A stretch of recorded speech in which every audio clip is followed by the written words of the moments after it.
Então, primeira coisa, vocês estão cansados de saber IDH, certo? É C3H6O2. Dá 1. Isso, pronto.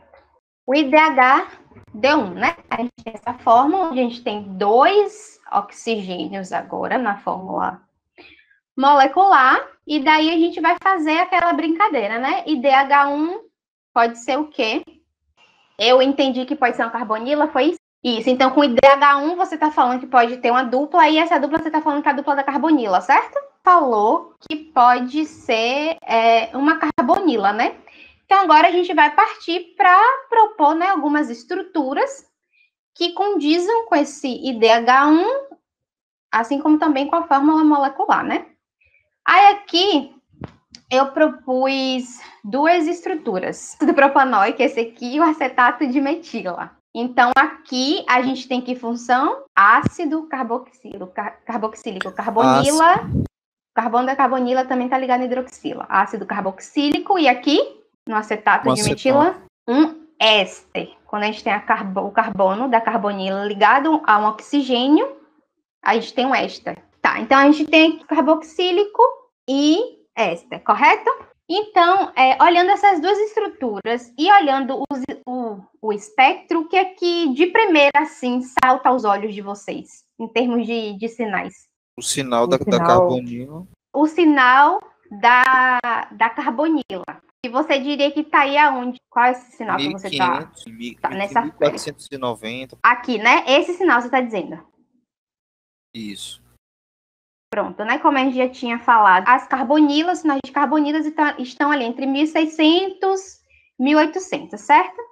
Pronto, então, esse sinal aqui, ele está em... A gente pode olhar aqui, é 1600, 1700, a gente pode olhar aqui na tabelinha, tá vendo? 1716. É um sinal forte, certo? Bastante forte. E daí, a gente tem um sinal de carbonila. Então, a gente tem 2 funções aqui. Ácido carboxílico e éster. O que é que a gente faz agora? Vai na tabela e a gente vai olhar onde é que cai o sinal do ácido, da carbonila, do ácido carboxílico e do éster. Só com esse sinal, que foi o primeiro que se atentou, a gente já consegue eliminar uma das 2 estruturas, certo? Vocês concordam comigo? Só com o sinal da carbonila ou com 3000 ali? Não, entenda. Os sinais da carbonila são característicos, né? Esse sinal aqui está em 1716.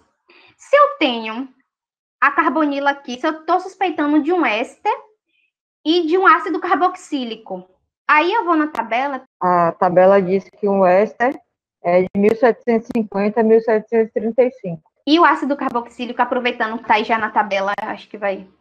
1720 e 1705. Pronto. Então, o sinal da carbonila do ácido carboxílico está com quanto mesmo? Do ácido carboxílico está dizendo que está 1720 a 1705. Pronto. Então, compreende exatamente esse sinal aqui, né? Esse sinal, ele está justamente na região do estiramento da ligação C-O das carbonilas, né, de ácido carboxílico. Tem uma outra coisa aí muito fácil de discriminar, ou pelo menos de excluir o éster. Você vai chegar nisso? Vou. É porque, na verdade, eu ia falar desse primeiro, mas já atentou para o sinal da carbonila. Eu estou tentando ir no fluxo dele, sabe? Pronto, tudo bem, é isso mesmo. Tá certo. Vai lá. Pronto. Então, vocês concordam, né? Esse sinal está dentro da faixa da carbonila do ácido carboxílico e não está dentro da faixa da carbonila do éster, certo? Todo mundo concorda. Então, por aí a gente já pode dizer que não é um éster, porque esse é um sinal bastante característico. Isso, porque se fosse o éster, a gente só teria sinal do... Aí, me corrija se eu estou errado. Isso, você está dizendo que se fosse o éster, só teria sinal de CH3, certo? É isso que você está falando. Isso, só teria... Isso, no caso a gente está vendo o sinal dos 2, então já excluiria o éster, correto? Pode ser também, é um caminho a se pensar. Na tabela também fala que o ácido carboxílico tem um pico entre 3.300 e 2.500 e não fala nada sobre o éster. Pronto, então outro sinal aqui que tá gritando na nossa cara é esse sinal aqui, essa bandona larga, vocês estão vendo? E é justamente a banda referente ao H de ácido carboxílico. E essa banda, ela tem uma característica única, que ela é uma banda bastante larga, e ela vai encobrir alguns sinais, né? Sinais CH3, CH2, que é o que vocês estão vendo aqui, né? Vocês estão vendo que ela é uma banda que está cobrindo outros sinais. E aí, ela tem essa faixa bastante extensa, né? Que vocês estão vendo aqui, mas a gente pode dizer que o centro dela está em torno de 3.000, certo?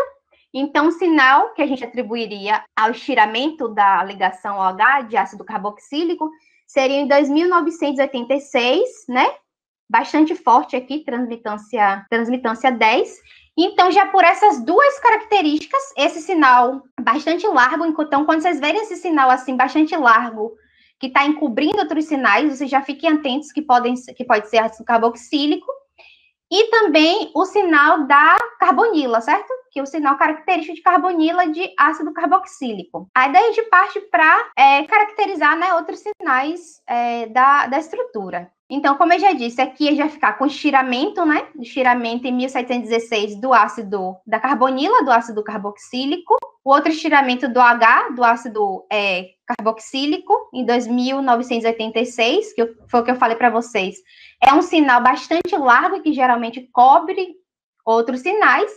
E outro sinal também muito importante que a gente não pode deixar de caracterizar é o sinal CO aí do ácido carboxílico. Qual é a faixa? Positivo, peraí. Você me ajuda, 1320 a 1210. Ah, não, 1320 a 1210, é isso mesmo.